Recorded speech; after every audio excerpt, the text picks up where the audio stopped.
क्या हो जब आप किसी इंसान को चाहो और उसके लिए कुछ भी करने के लिए तैयार हो और वो ही आपके मौत का कारण बने।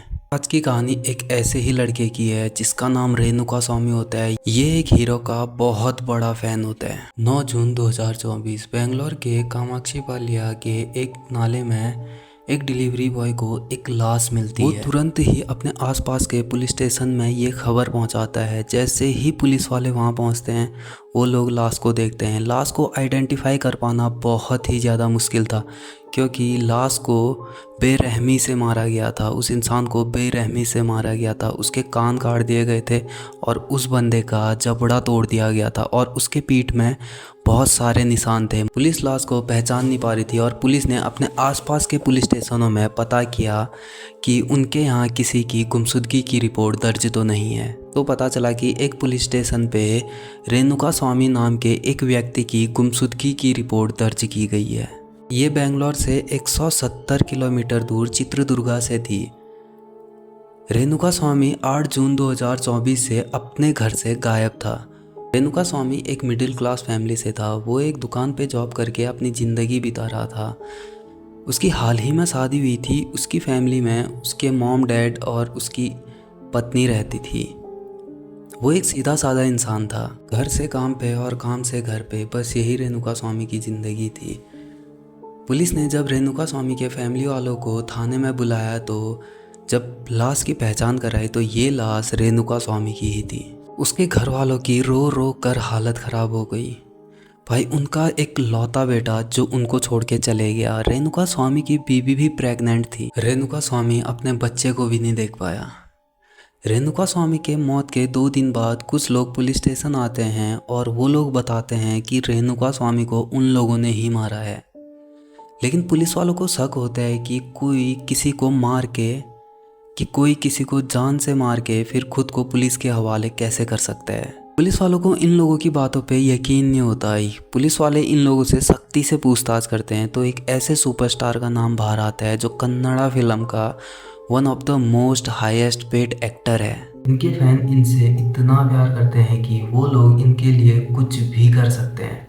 वो एक्टर है दर्शन थुकुदीपा। ऐसा ही एक फैन इनका रेणुका स्वामी भी था। आखिर क्यों इतने बड़े सुपरस्टार ने अपने ही फैन को जान से मारा? दर्शन थुकुदीपा ये 35 से ज़्यादा फिल्मों में काम कर चुके हैं और इनकी फैमिली में इनकी बीवी और इनका एक बेटा है।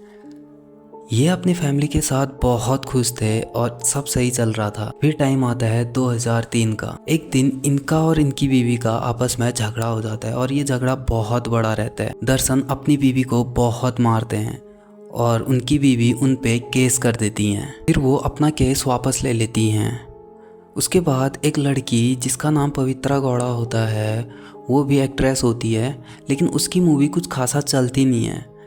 एक मूवी के शूट के दौरान उसकी मुलाकात दर्शन से होती है। साथ में काम करने और रोज रोज मिलने के बाद इन दोनों को एक दूसरे से प्यार हो जाता है। फिर कुछ टाइम बाद पवित्रा गौड़ा की भी शादी हो जाती है, लेकिन दर्शन और पवित्रा का अभी भी चुप चुप के मिलना जुलना लगे रहता था। दिन था 24 जनवरी 2024।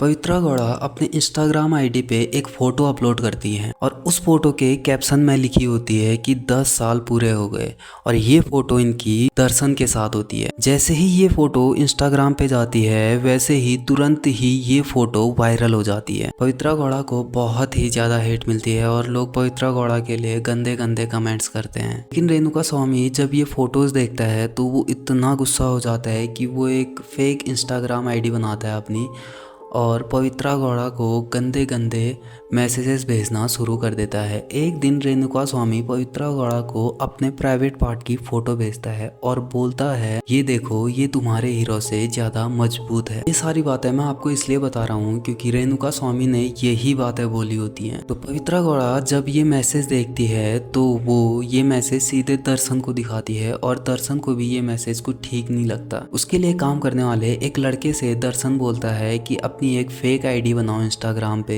किसी लड़की के नाम से और इस आईडी से बात करो। वो लड़का फेक आईडी बना के उस आईडी से बात करता है तो रेणुका स्वामी उसको सब चीज बता देता है कि वो कहाँ रहता है और क्या करता है। जैसे ही ये बात दर्शन को पता चलती है तो वो अपने कुछ लोगों को रेणुका स्वामी को लाने के लिए उसके गांव भेज देता है। वो लोग उसके गांव में पहुंचकर रेणुका स्वामी से मिलकर उससे दर्शन से मिलाने की बातें करके अपने साथ लेके आते हैं, क्योंकि रेणुका स्वामी दर्शन का बहुत बड़ा फैन होता है, इसलिए वो उनके साथ उन पे भरोसा करके आ जाता है। और वो लोग रेणुका स्वामी को दर्शन के ही एक फैमिली प्रॉपर्टी में लेके जाते हैं जहाँ की किसी का आना जाना नहीं होता। वहीं ले जाकर उसे एक कुर्सी में बांध देते हैं। वो लोग उसे बहुत ज़्यादा मारते हैं।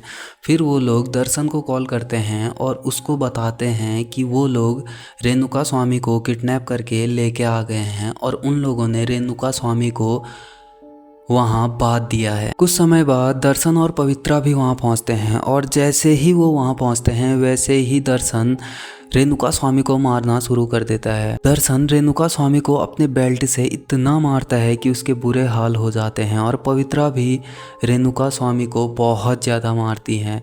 वो लोग रेणुका स्वामी को इतनी बेरहमी से मारते हैं कि उसका जबड़ा तोड़ दिया जाता है और उसके कान काट दिए जाते हैं। जब रेणुका स्वामी अपना दम तोड़ देता है तो दर्शन उन लोगों से बोलता है कि क्या तुम लोग इस इल्ज़ाम को अपने सर ले सकते हो, मैं इसके बदले तुमको पैसे दूंगा।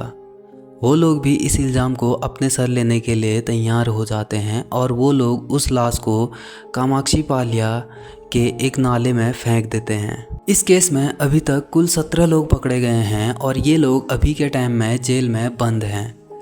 ये केस अभी भी ख़त्म नहीं हुआ है और बाहर दर्शन के फ़ैन उनकी रिहाई के लिए प्रोटेस्ट कर रहे हैं।